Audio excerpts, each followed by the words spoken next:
10 friends crossed the river, and then they thought, have we all crossed or did somebody drown? And one of them said, let me count. 1, 2, 3, 4, 5, 6, 7, 8, 9. Oh, let me count again. 1, 2, 3, 4, 5, 6, 7, 8, 9. Oh my God, the 10th one is dead. The 10th one is not there. Our 10th friend is drowned. The others said, you're not counting correctly. Let me count. Each one counted and they found only 9. Of course, they were not counting themselves. And they started crying. Oh, our poor friend has drowned. Our poor friend is dead. Then somebody was passing by. Why are you crying, my friends? Because we were 10 friends and we crossed the river and then our poor friend, he drowned. Alas.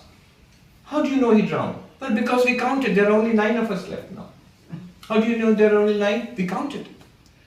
Then that man said, don't cry. The 10th man is there. Where? I'll show you.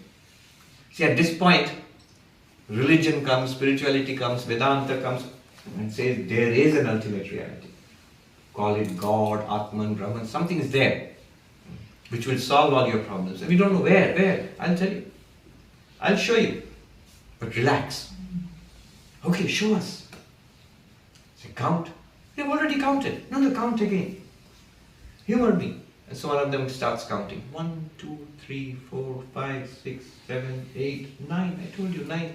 And this man took his hand and turned it around. 10. Thou art the 10th. In Sanskrit, Dashanastvamasi. Thou art the 10th. You are the 10th. And this man goes, oh, 1, 2, 3, 4, 5, 6, 7, 8, 9, 10. Oh, I found the 10th one. The others say, let me try. They all start counting. 1, 2, 3, 4, 5, 6, 7, 8, 9, 10. Ah, we have found the 10th one and they are very happy. That's the story. What does it mean here? First of all, 2 things you have to answer, 2 questions. 1, why did that man who was counting, why did he not find the 10th one? Because he didn't count himself. Yes, you say that. That's correct. He didn't count himself. Now a deeper question. Why did he not count himself? What was he looking for? He was looking for the 10th man outside as an other. Why was he looking for the 10th man outside? Why as an other? Because the other 9 are outside. They are objects. The first 9 he counted. They are other than him. 1, 2, 3, 4, 5, 6, 7, 8, 9. Where was he looking for the 10th? It should be somewhere there. But it's not there. He was looking for the 10th as an object, as something other than himself, as not the self. Now the Upanishad wants to say exactly this is what we are doing. When we count body, prana, mind, intellect, absence of everything, they are all like those first 9. Object. Even the absence, blankness, is an object. Now here is the crucial question. Object to what or to whom? To whom are those 5 the object? To whom are those 9 the object? The 10th one? To whom are those 5 the object? To you, the real self. That's how you discover the witness consciousness. How do you do it? You go the way those objects are arranged is a very intelligent way. They are arranged from the gross to the subtle. From what's most obvious, body, to less obvious and inwards, prana, to less obvious and inwards, mind, to more subtle, inwards, intellect, and then to most subtle, blank, nothing. Wipe out every object, deep sleep, general anesthesia. To whom is that blankness appearing? That turn, 1, 2, 3, 4, 5, 6, 7, 8, 9, this turn I cannot do for you. Up to the 9th I can point out, up to blankness I can point out to you. From that blankness, that inward turn, you have to do yourself. To whom are these 5 appearing and disappearing? The physical body, the vital breath, the mental psyche, the intellect, and the absence of these in deep sleep or meditation or general anesthesia. All of these are appearing to whom or to what? That is you. That is you. And two things we can say about that you. One is, you do exist, it exists. And two, it's definitely consciousness, because it gives you all these experiences. I'll end with this. There are 7 stages to this spiritual life.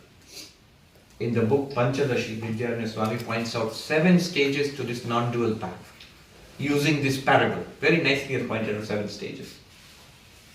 Stage 1, ignorance. In Sanskrit, Avidya. Stage 1, ignorance, Avidya. Where he did not know about the existence of the 10th one. Couldn't find the existence of the 10th one. Couldn't find the 10th one. So Avidya, they couldn't find it. Where is the 10th one? You remember the 10 friends? The 10th one. Can't find the 10th one. So ignorance about the 10th one. I don't know it. Second stage. Does not exist. Veiling, avarana. Veiling. Its existence is veiled. So I come to the conclusion, doesn't exist. My 10th friend has died. He's not there. Then third, the problem from all of this, called viksheba, sorrow or suffering. Oh, alas, he drowned. What a tragedy. What a tragedy. And then, 4th stage, indirect knowledge. In Sanskrit, paroksha dhyana. That passerby told that man, your 10th man, the 10th man exists, don't worry, exists, stop trying. This is indirect knowledge. Then 5th, direct knowledge. You are the 10th. 1, 2, 3, 4, 5, 6, 7, 8, 9, 10. You are the 10th. Direct knowledge.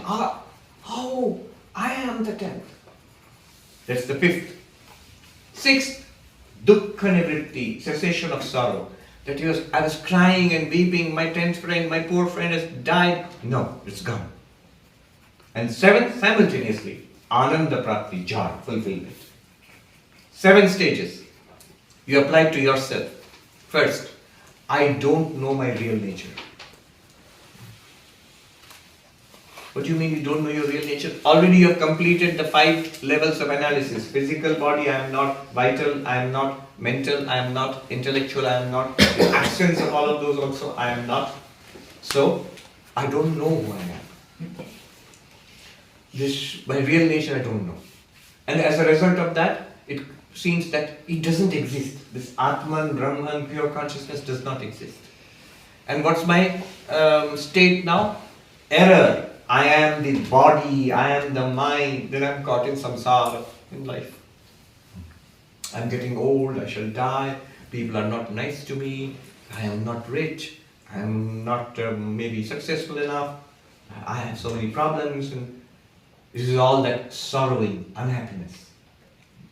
Like my 10th friend, he drowned, he's dead, alas.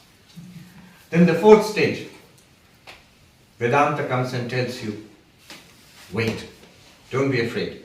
You are pure consciousness. You are immortal. You are not the body, not the mind. All of this is indirect knowledge. We have just heard it. We just read it in a book. We have just heard lectures. Then the 5th stage, when I realize it, I go from body to prana to mind to intellect to blankness. From there I turn inward and suddenly it becomes clear to me. This is what I am. I am this witness consciousness. Then dukkha nivritti, sorrow is gone. Because I know I am not the body or mind anymore. And all the problems of body, mind are not mine. And joy, I have peace and joy. Because this limitless consciousness I am, always was, will always be. And we will see how it removes all our problems. In the 2nd session we will see. So these are the 7 stages of the non-dual path. Ignorance, veiling, error, knowledge, indirect knowledge, direct realization, removal of sorrow, attainment of fulfillment or bliss. 7 stages. And we remember this with the help of the parable of the 10th man. Om Shanti Shanti Shanti Hari Om Tat Sat Sri Ram Krishna